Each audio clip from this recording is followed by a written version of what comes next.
This is the Meet the Fed panel. It's the Meet the Fed, Meet the Ex-Fed, Meet the TV Feds. So, you know, on the panel we've got David McCallum from TV show NCIS. Okay.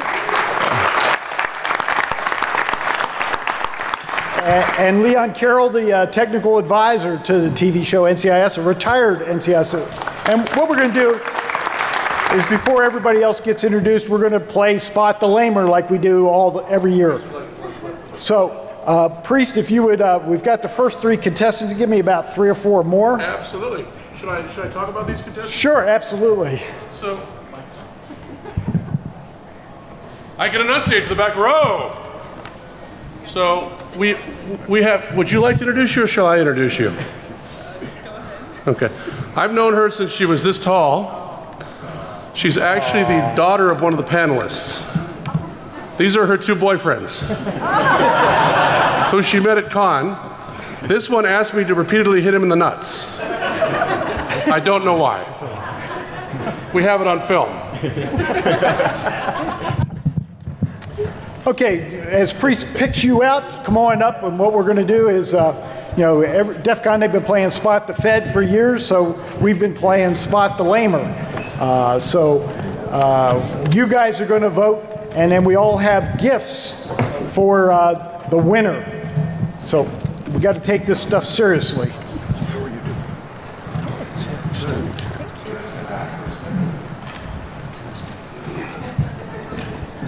This crew is definitely uglier than the first crew you brought up here, Priest. We just have to juggle this. Because this thing spins like that. There's no way of fixing it. I got it. Yes. One more? We good? Okay, got him. All right, that's good. All right, so we're going to go down the line and ask questions. And so the first question that I get the first one.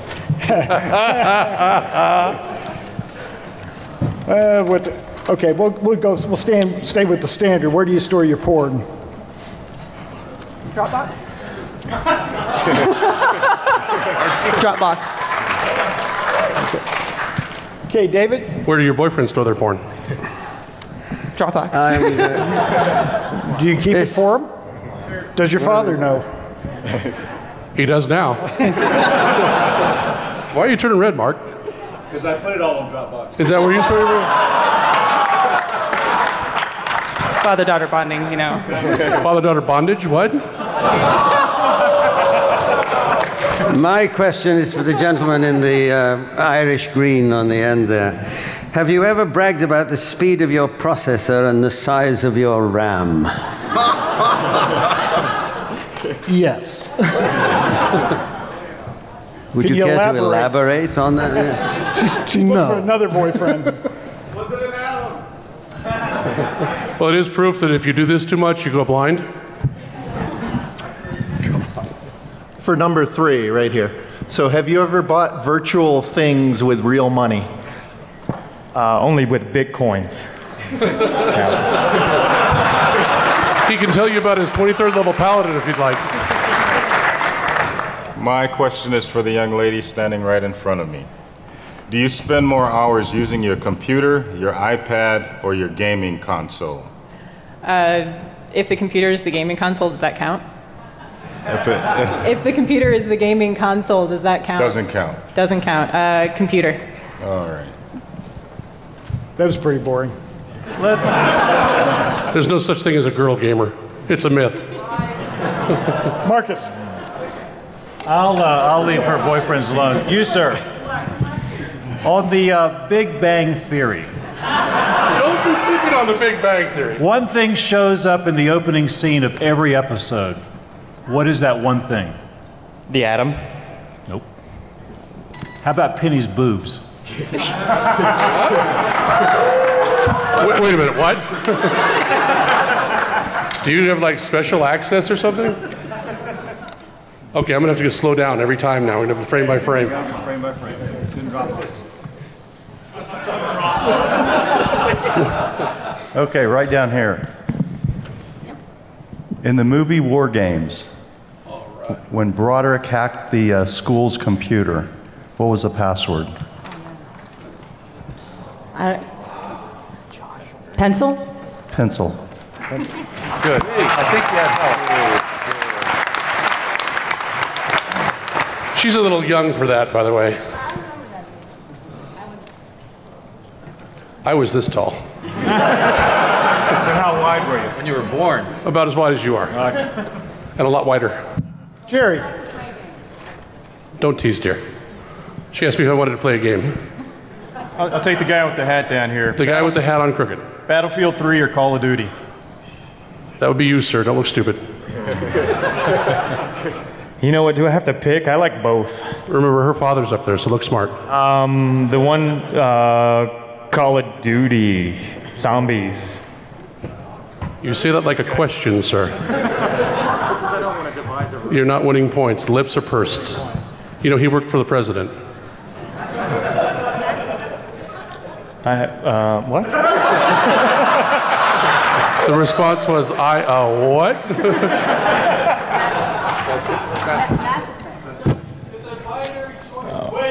Yeah. Say Mass Effect, sir. Mass Effect, sir. Say herpes. Herpes.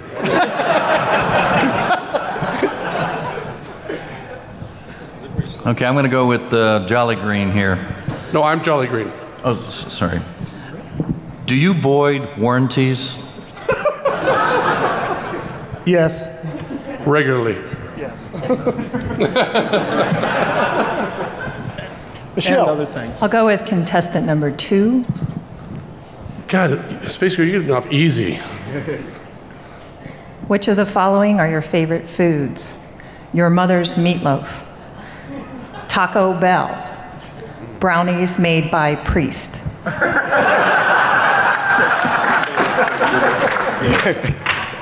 How about your brownies?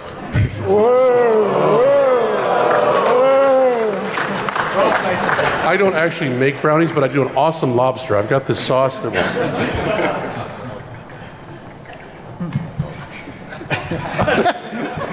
Priest, no, it's really good. Priest, you pick one. I pick one? Yeah, pick one. This is an ecumenical question. It'll apply to everyone.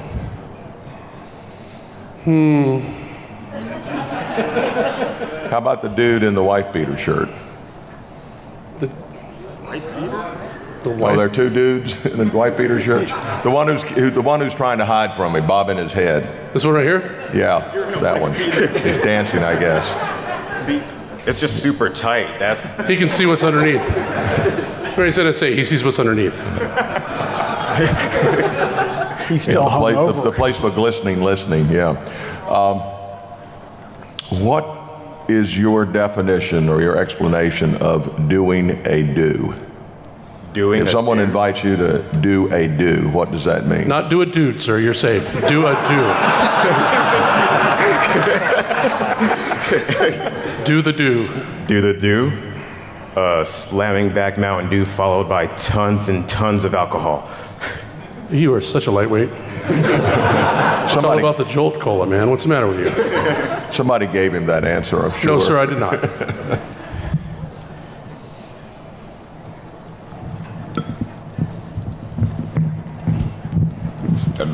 For the contestant on the end in green. God, they love you for some reason. Because I'm old like them. I'm old like them, that's why. In that case, do you believe that Area 51 exists? And if so, where are areas 1 to 50? As your attorney, don't answer that question. There's a helicopter on the roof. Well, they're all out there in the Nellis facility, so yes, they do all exist. Pass the microphone down, please. Do you have some guys in red shirts to come get him? We'll take care of it. We promise no extreme renditions unless absolutely necessary, and you deserve it. So the gentleman in the black t-shirt here, towards the end, right there. So, have you viewed more videos on YouTube or RedTube? Yes. Neither. Create my own.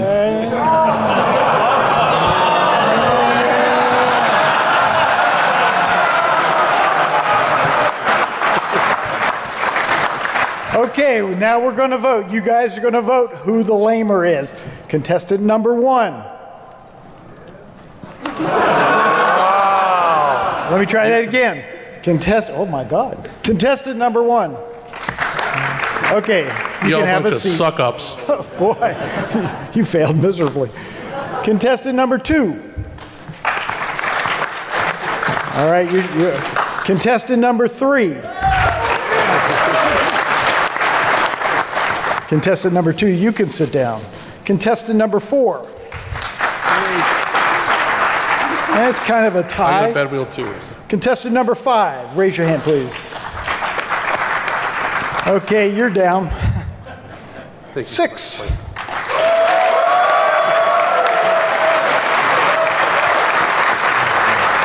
All right, you guys are out here. You guys are gone. Thank you for playing, guys. Last one down. Raise your hand. Thank you for doing that. All right. Oh, one last time. Raise your hand.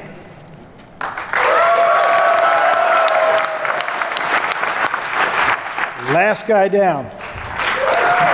All right, you can sit down. We have a winner. Come on up here. We have the coveted Meet the Fed T-shirt. We have a DoD Cybercrime Response Team T-shirt. Look at the camera. We got your SNL.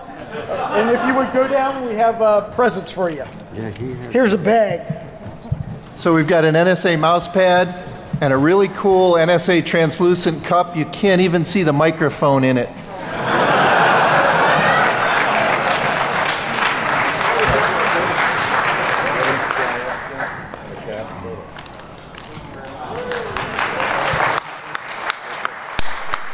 I stole a bunch of swag from Verizon, so here you go. White House budget cuts. A card for the coveted ninja badge. Whoa.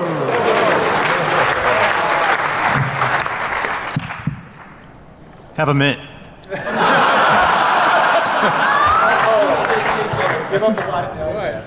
Have a bottle opener.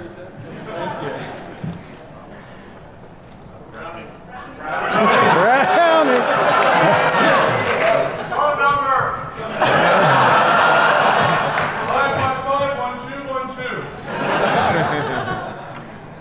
515-1212. This is a very specially designed and coveted old-fashioned glass. I assume you're old enough to drink whiskey, not just light beer anymore. This is etched. It's a collector's item. It's heirloom. I'm sure it's one that you want to pass on to your children. And because it's from NSA, you'll never lose it.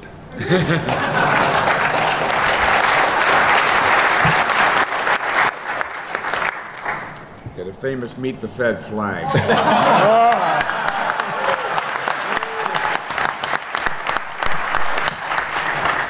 And a book of brain ticklers. All right. We have a special surprise. We have a free vacation, and the other dude. I love that. A trip for 2. All right, what we're going to do now is we're going to let the panelists introduce themselves, tell you what they do for a living or not, and then we're going to open it up for questions, so line up for the questions. David. It's always difficult when half the audience has already heard everything you've said once, but I've been with NCIS now for 9 years, the television program, not the real guys, but I've also had a lot of time with the real people down in Washington, with Director Kluge and his wife Mona, and seen everything that the real NCIS does. And as part of that, I've met with Jim here, who I thank profusely for inviting me here today. But at the same time, I also had the pleasure of going down to Atlanta and going to the Cybercrime Conference. And I carry my little notebook because we have a bunch of writers back in Valencia. And they're very, very, very good. And I try so hard to keep everything that I do, particularly in autopsy, to be as real and as accurate as possible. So I spend a great deal of time now making notes, taking them back, sitting down, being with the writers. This year I was on the carrier Wasp. I was given an entire tour by Admiral Skolansky. I've been aboard the Reagan and met the skipper back then. I've just done so much with the Navy and the Marine Corps. My wife here is on the board of the Marine Corps Scholarship Foundation, and they've raised $70 million to send the kids of Marines to college, which is quite amazing.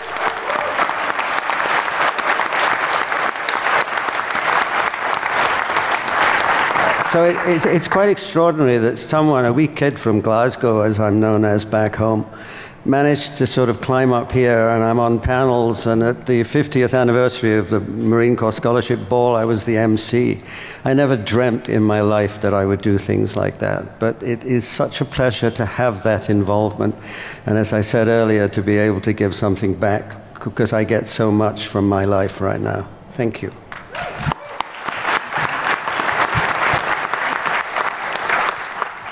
I'm Rob Joyce. I'm the Deputy Director of the National Security Agency's Information Assurance Directorate. I've been with NSA for 23 years, and my organization is responsible for the protection of national security systems, which are anything that carries classified information, handles military command and control, or supports intelligence. So we do everything from developing equipment to finding vulnerabilities and consulting with departments, agencies, and those in need. Thanks.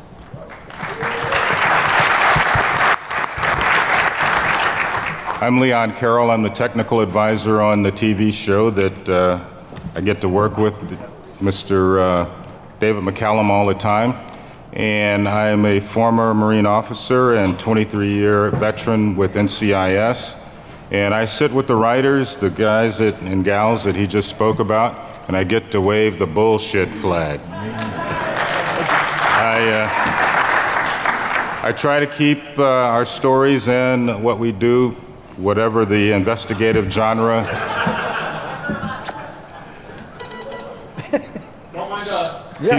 He's from Scotland. Scotch. But actually, we do this on the show quite a bit, so no problem. Actually, every year we have a great tequila bar just before Christmas, and there are a lot of people after we say wrap that stick around and eat tacos and drink tequila shots. Anyway, it's my pleasure to be here. I thank Jim for inviting both David and I representing the show. I work with a great cast, and we have a bunch of great people in our crew, and thank goodness we're the #1 drama on TV. Yeah.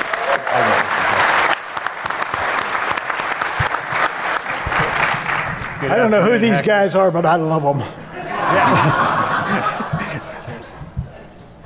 So you guys are going to save some of that for the questions too, right? Now, I mean, if we get good questions, you guys are going to help out the audience. So good afternoon, hackers. I'm Mark Sox. I'm a retired Army officer. Did 20 years as a Corps of Engineers guy, jumped out of airplanes, blew things up. We built targets for the artillery. That's what engineers do. But along the way, I had a passion for computers and networks and things that talk to each other. And Uncle Sam figured out I knew probably more about computers than I knew about blowing things up. So I wound up running 18th Airborne Corps' networks back in the mid-90s, 4th Infantry Division's networks in the late 90s, and was summoned to Washington in 1998 after a series of intrusions that scared the living crap out of the Pentagon. And we stood up the Joint Task Force for Computer Network Defense. We were the first group to really take on this problem of what happens in cyberspace when people are attacking DoD and others. That group is today, the DNA of it lives on in US Cyber Command, and a lot of good things have happened since then.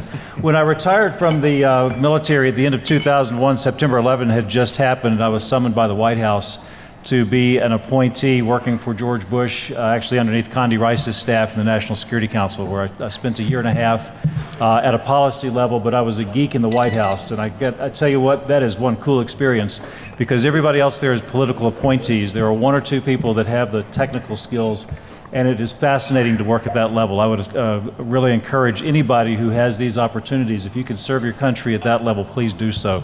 It's an experience that... just like these guys are serving their country. Yeah, just like these guys, yep. So today I am at Verizon, so this is why I get free Verizon swag. And if I get a good question, if somebody comes up and tells me how much they've hacked AT&T this afternoon, I will happily give them some more Verizon swag. There's your first good question. Good afternoon. I'm Mark Weatherford. Like Mark Sox, I am a retired naval officer. I was spent 20 years as a cryptologist in the Navy. Since I left the Navy, I've done a number of things. I'm currently the Deputy Undersecretary for Cybersecurity at the Department of Homeland Security. I was appointed by Secretary Napolitano about 7 months ago. Prior to DHS, I was the Chief Security Officer and Vice President at the North American Electric Reliability Corporation, where I worked with the electric utilities across North America, helping them put in the policies and programs to secure their environments. Prior to that, I was worked for Governor Schwarzenegger. I was the Chief Security Officer for the state of California for a couple of years, and then prior to that, I was in Colorado. I was the Chief Security Officer there for a couple of years. At DHS, we have quite a growing responsibility for cybersecurity.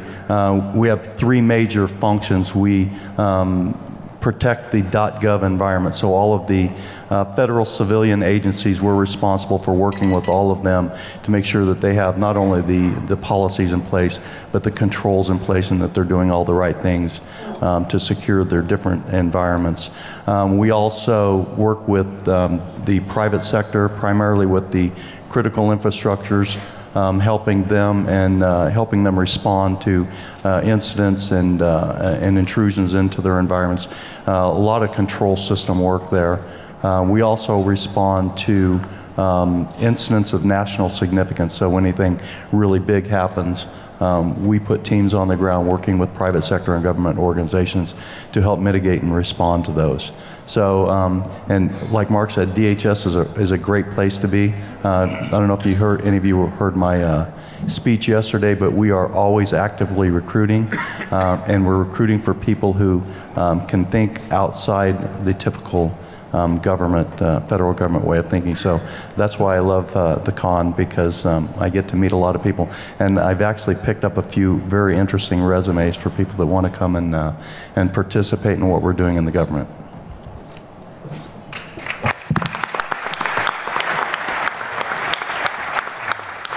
Good afternoon.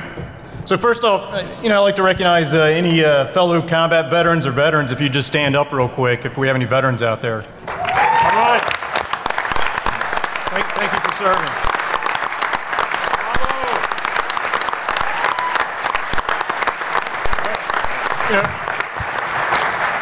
Yeah, thanks again for serving.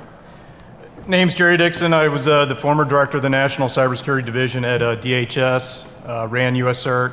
Worked at everybody's favorite agency, the IRS. I ran the incident response team there. But prior to that, I ran security for Marriott International. And so, now I'm with a group called Team Cumry, a not-for-profit security research group. If you get a chance, go out to the Cumry website. There's tools that we give back to the community. Spell it. CYMRU. So if you're not familiar with it. But we have tools like the malware hash tool. We provide a lot of things. We try to give back to the internet community at large. We also have a group called Dragon Research that we're always looking for researchers to help out, basically being able to take a look at our insight and basically find other ways to develop tools to help a lot of different organizations. Thank you.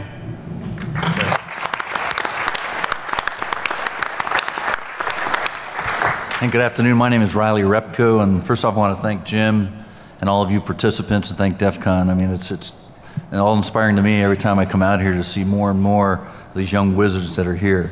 I recently left an executive position at the Department of the Air Force, NOSD. What an opportunity of being able to serve with some of the finest 18th century minds around. All right, I came from the private sector. My role there was to kind of build the bridge between our needs and your solutions, kind of identify the seekers and the solvers. And as Mike Hayden, former director of the Central Intelligence Agency and NSA used to say, he said, God made the four natural domains, air, land, space, and sea. Man made the cyber domain. God has done a better job. But I'm delighted to be here and look forward to answering any questions you may have.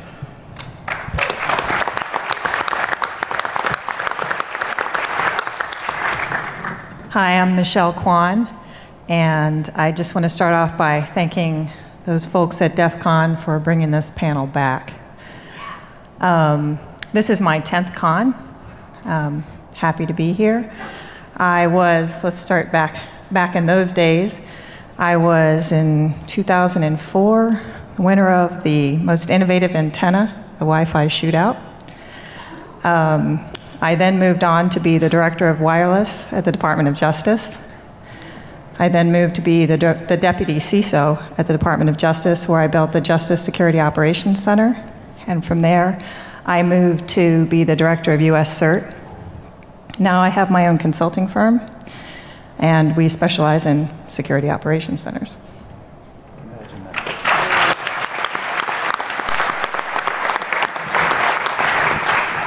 I'm Rich Marshall. I feel like a badger at an AKC registered dog show with everybody that's so bright on the panel. I'm a lawyer by training, and I'm very proud of the fact that I do information warfare law. I've had a checkered past. I got involved in electronics in the Southeast Asian War Games in an F-105 where we were chum, waiting for the missiles to come up at us so we could take them out and protect the rest of the aircraft that came in. We were first in, last out. And I learned early on how important electronic warfare could be because you've got your life on the line. I later became a lawyer in the Air Force and had a successful career there. And then I moved on to the National Security Agency, where I was the Associate General Counsel for Information Assurance. Worked for 4 different gentlemen who happened to lead in that particular position. My proudest accomplishment when I was in that position was being the legal architect for Eligible Receiver 97, because I demonstrated to the national leadership that information warfare was real. It also gave me an opportunity to learn a couple of very important leadership lessons. When I briefed the General Counsel of NSA and my boss, my line boss, on what we could do, they said, well, you need to brief the DoD General Counsel. You have to go up the food chain. I said, fine, I'll arrange joint schedules. And they said, no, you go by yourself. I briefed the DoD General Counsel, and I think you were in on that briefing at that time. And once again, it was, great job. You need to brief the Attorney General now. I said, yes, ma'am. I'll arrange our schedules. And she said, no, you go by yourself. The life lesson there is whenever you're doing anything without a safety net, you always go by yourself, because then they have plausible deniability. But ER 97 was so successful, and like any successful venture, it has 1,000 fathers. Failure is born illegitimate. But that was an absolutely awesome experience. I subsequently moved on, worked at the White House with Mark, and then later came back to NSA and did legislative liaison, which was just absolutely a fascinating opportunity. And then I subsequently had an opportunity to go down to the Department of Homeland Security, where I was the Director of Global Cybersecurity Management, another fascinating opportunity. And I retired from NSA on the 15th of December, which was a Friday, and then the following Monday I moved to a startup that lasted 3.5 months. I'm suing them. Part of my DNA. And now, like Michelle, I run a consulting company and really enjoy what I'm doing. And I'm just very happy to be here. This is my 11th one.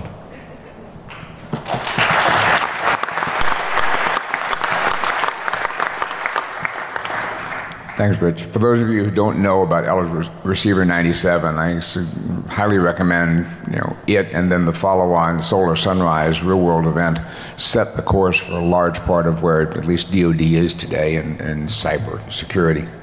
My name is Lynn Wells. I'm career Navy. I then spent 16 years in the Office of Secretary of Defense, including a couple of years as DoD Chief Information Officer. Some years ago, I was a speaker here at DEF CON. I've now been promoted. I'm a goon. And so things are looking up.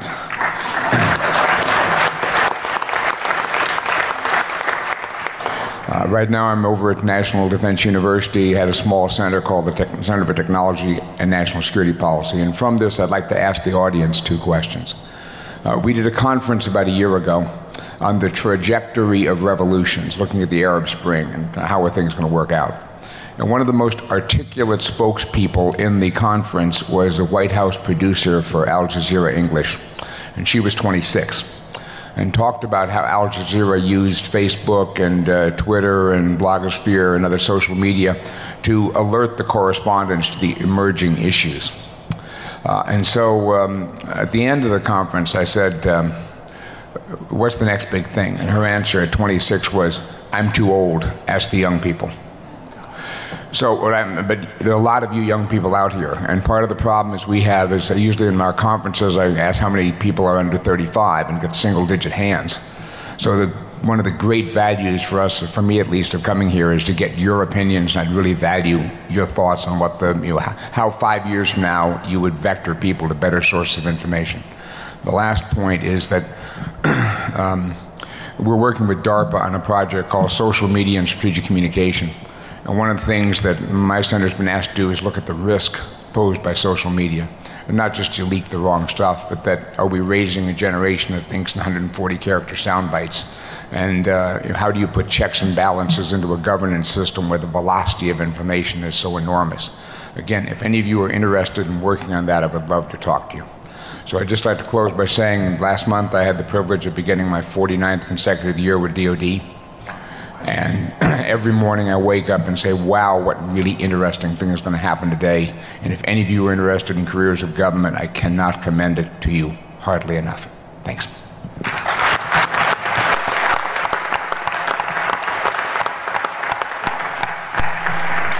Wow, almost time for a golden anniversary then. Huh? Yeah. So I'm Rod Beckstrom. I've spent most of my life in Silicon Valley doing high-tech companies, but had the great honor to work for the federal government for a while. So I wanted to share that story and to encourage those of you who haven't had the privilege to work for the government yet to consider doing that. I fell in love with computers when I learned to program in Fortran when I was a teenager, and started my first software company when I was in graduate school at age 24 in my garage apartment in Palo Alto. I got very lucky because we built something that people seem to actually need in trading derivatives around the world, and that company grew to be a global company and went public on NASDAQ, and I got to run that and build a company from scratch to a public entity and run that for 5 years, which was a great experience, and then got to work with a lot of other good startups in Silicon Valley and helped start a number of companies. I was in New York on 9/11. My life changed, like many of our lives changed, and was called to a form of service and worked on track 2 diplomacy in war zones around the world. That network spread in a viral fashion, and we decided to model it on Al-Qaeda. And by modeling on Al-Qaeda, we had to then understand it and decode it, and that led to a book called The Starfish and the Spider: The Unstoppable Power of Leaderless Organizations, which describes decentralized movements and networks, including Al-Qaeda and many other networks like this community. Because of that book, I got incredibly fortunate, and Admiral McConnell, the Director of National Intelligence, who is an amazing man, was very kind and recruited me to be on his senior advisory group, because he thought the ideas in the book were quite provocative about networks, cybersecurity, and social networks. And so it was my great honor to serve on that group with him and other leaders from the intelligence community, as well as 4 other members from the private sector. And then I was asked to run the National Cybersecurity Center, which was created by a presidential directive, and Admiral McConnell and Secretary Chertoff and SecDef and the Attorney General asked me to come and stand up that organization, which is a startup. So I'm a startup guy, but this is a startup in government, which was completely different. And I was lucky to work with many of the great people at this table. We got the concept of operations approved. We created the 21st component of DHS, The first component was the Coast Guard, created in 1790, that then got merged subsequently, I think, into the organization that Mark's running now. And Michelle and I worked together as well on these issues. Anyway, it was a great experience. I worked for the Bush administration, also for the Obama administration, left and had the good fortune to be asked to lead ICANN, the multi-stakeholder body. This time in the federal government gave me the tools that I needed to work at ICANN and to understand not just the private sector, but the public sector and how incredibly challenging and important the work are that everybody in the government does, and just gave me a tremendous appreciation for the people who do public service. Amazing experience, changed my life. Someday I'll probably go back, and certainly I have the passion for the importance of governance institution, be they governmental or multi-stakeholder. So I encourage each of you to really consider it in your lives, and it's great for the country that we have people like Lynn serving for 49 years and others. So thank you. I'm just honored to be here among the giants at this table. Thank you.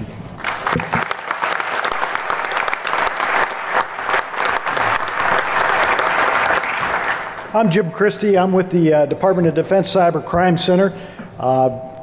Just want to talk a little bit about what we do. We have one of our business areas is we have the world's largest accredited digital forensics lab. So we have about 110 digital forensic examiners working all kinds of cases from terrorism, espionage, child pornography, fraud, you name it, the homicides, you name it. We also have a training academy where we train all the criminal and counterintelligence investigators in the Department of Defense on how to conduct a cybercrime investigation and how to do digital forensics. There's several other business areas. One of the initiatives that we have is the Center for Digital Forensics Academic Excellence. The problem we have is we can't find qualified people that can pass our tests so that they can work on digital forensics on real live criminal cases. So what we've done is created a partnership with academia to create standards for digital forensic examiners, and we're in a pilot phase right now with about 9 4-year and graduate level universities, and we're opening it up to other universities, everybody else, come September. Another initiative we have is the DC3 Digital Forensics Challenge. So anybody out there taking the challenge? All right. Right now we have about 945 teams from 51 countries participating. And I would encourage you to get either yourself or your staff or your kids involved in participating in digital forensics, because we need good people in the government, and we're always hiring. One of the other things that we have is the Digital Crime Scene Challenge, and what we did was we brought, for DEF CON kids, we have 3 suites set up upstairs, and all the DEF CON kids are scheduled to go through and process a digital crime scene in 15 minutes and come up with the evidence. So kind of fun. So if you get a chance, if you have kids here, bring them through.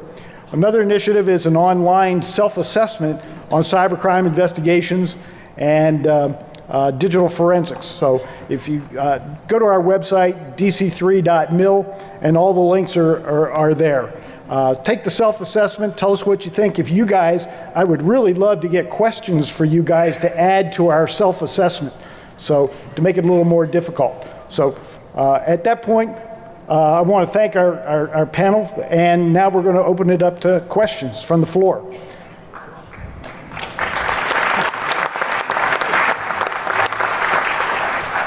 My question is for Rob and Rich from NSA, or really any of the 3 letters. Do you see a shift in your recruitment to move away from more the standard of having a 4-year degree and have the exception based upon experience? So NSA is certainly a very talent-based organization. So to come in and be a technical person in NSA, you absolutely do not have to have a technical degree. So recognition of past accomplishments, your current work portfolio and things absolutely can get you in the door. I think, one of the big things we look for is that audacity, right? That's one of the reasons we're here at DEF CON. You look at, Hackers often know the networks they're penetrating better than the system administrators know them themselves. So we're looking for people with that kind of mentality that really want to dig into the details, understand the technology, and apply it. So that's what we're looking for. Great, thank you. Let me add an Mark, did observation. you want Yeah. Oh, go ahead, Mark. Let me go first, Rich. I will. Do you mind? No, hell, no. You used to be my boss. I got to say yes. You take his turn, he's going to sue your ass. Wait, go ahead, Rich. No, that is absolutely right, you know, and I talked about this a little bit yesterday in my remarks. I know that there's a perception, and we talk a lot about the different programs that we have that we're supporting at the universities and colleges around the country, but, you know, some of the smartest people I know do not have a college degree. Some of the smartest people that are working for us right now, and some of the smartest people that I had working for me in the private sector. And I think we as the government, and it's a little bit of a challenge sometimes for us, but we have to encourage better that you can have that equivalent experience without a four-year degree. And the way I like to, and the way one of my really smart friends put it to me is, I spent 4 years with my hands on a keyboard. Well, a lot of other people were spending 4 years in college. And I would like to point out, Dr. Dan Manson's right up here in front. He's a professor at Cal Poly in Pomona, and he has an incredible program there. They just ran a cyber camp last week, and they had a 60-year-old dude in there in that cyber camp and competing in the CTF on last Friday. So, you know, there's no age limit, and there's no educational qualifications like real experience in my mind.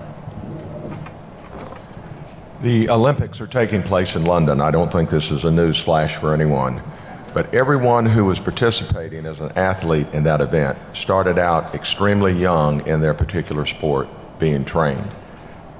Most of them don't have college degrees. I do not like the word hacker. You're vulnerability researchers. That's the way you should present yourself, number one.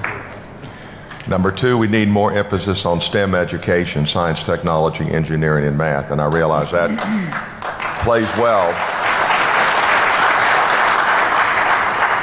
But I've long been an advocate of recruiting at DEF CON, and I got some pushback from some entities that said, we're not going to recruit criminals.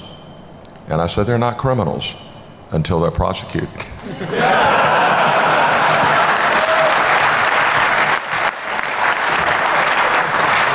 So give them an opportunity to get out of their mother's basement and earn a living. Don't sit down yet. One other comment. Vulnerability researchers, in my mind, are today's artists. When you look at the great painters in the past, none of them had a college degree. They learned it themselves through experimentation. And that's what vulnerability researchers are known to do. So view yourself as an artist. You've got to have technical skills. Those painters developed their technical skills as well, but they had a fascinating imagination. And in their mind's eye, they were able to create art. So as you're doing your vulnerability research, make some great art.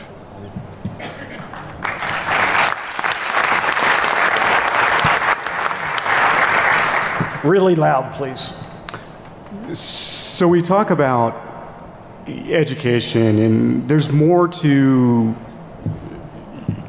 you know, being a vulnerability researcher to just what you know, right? We have a mindset. I mean, the brightest people, we don't have degrees. We don't have certifications. We don't need them. But we're forbidden also from teaching the next generation. I mean, a lot of, you know, 2-year universities, 4-year universities, a lot of us could really teach people. Now, it's not impossible. I've found other ways around it, but it would be something that not only to get jobs for the future of the people, but we need a way to teach. I mean, I look back here, I see a lot of potential teachers, and not just the jobs, but the future. Now, specifically to the NCIS staff, I would ask, would it be, I don't watch TV because I want to do stuff for the kids, right? Teach my kids the best I can. Exactly. Would it be possible to have an episode where you had, maybe even a season where, you know, there's a big security crime, you guys say this guy was the guy that found it, you know, and you go back his life about how he got there, not just the end point and make a big deal that he was the person that was able to actually find the crime, but how he actually became his life. So you kind of, how we grow into being vulnerability researchers. So I ask if you guys could pass that on as a potential plot.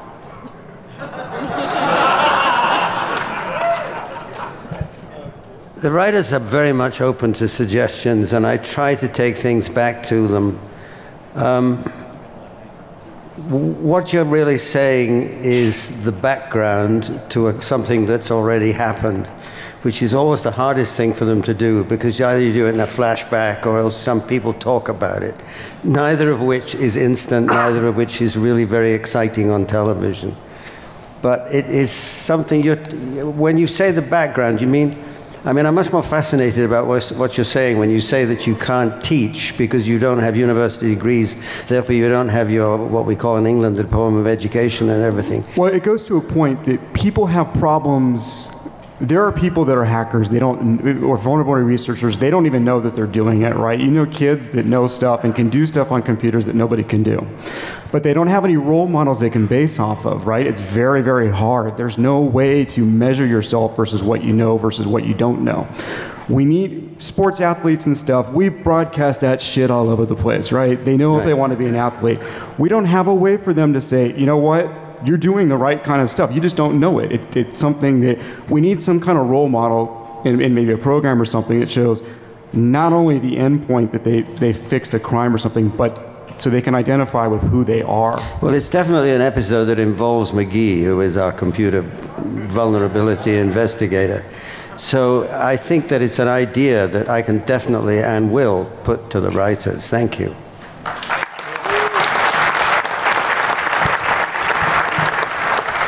We only have 4 minutes left, so I'll be quick. Short questions.